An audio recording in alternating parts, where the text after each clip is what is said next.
Au cœur d'un village reculé nommé Kolobo, entouré de forêts épaisses et de rivières murmurantes, vivait un jeune garçon appelé Kofi. Kofi n'était pas comme les autres enfants. Pendant que les autres jouaient sous le soleil brûlant, lui passait des heures à observer, à écouter, comme s'il entendait quelque chose que personne d'autre ne percevait. Chaque nuit, un vent étrange traversait le village.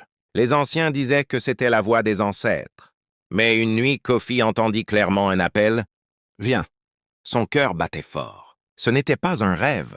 Malgré la peur, il se leva et suivit cette voie jusqu'à la forêt sacrée, un lieu interdit à tous, protégé par les traditions du village. Au village de Kolobo, une règle était sacrée. Personne ne devait entrer dans la forêt après la tombée de la nuit.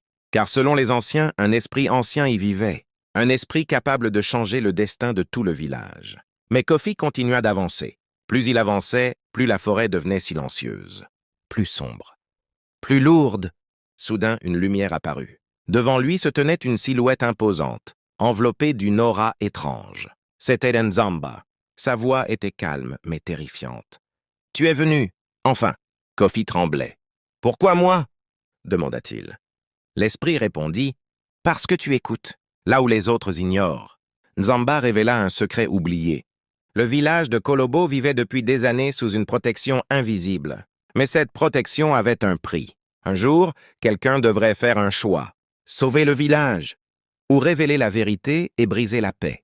Kofi découvrit alors que les anciens du village avaient là caché une vérité. La prospérité du village venait d'un pacte ancien avec l'esprit. Un pacte qui exigeait un sacrifice. Pas forcément humain, mais un sacrifice de vérité.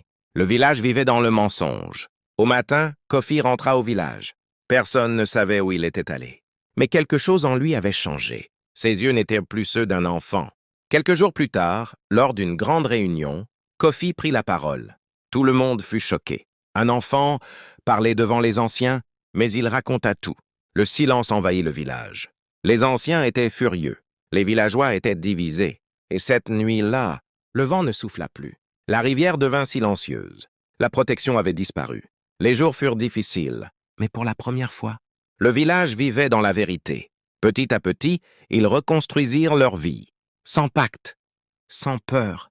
Moralité. Une paix construite sur le mensonge finit toujours par s'effondrer. La vérité peut détruire, mais elle libère.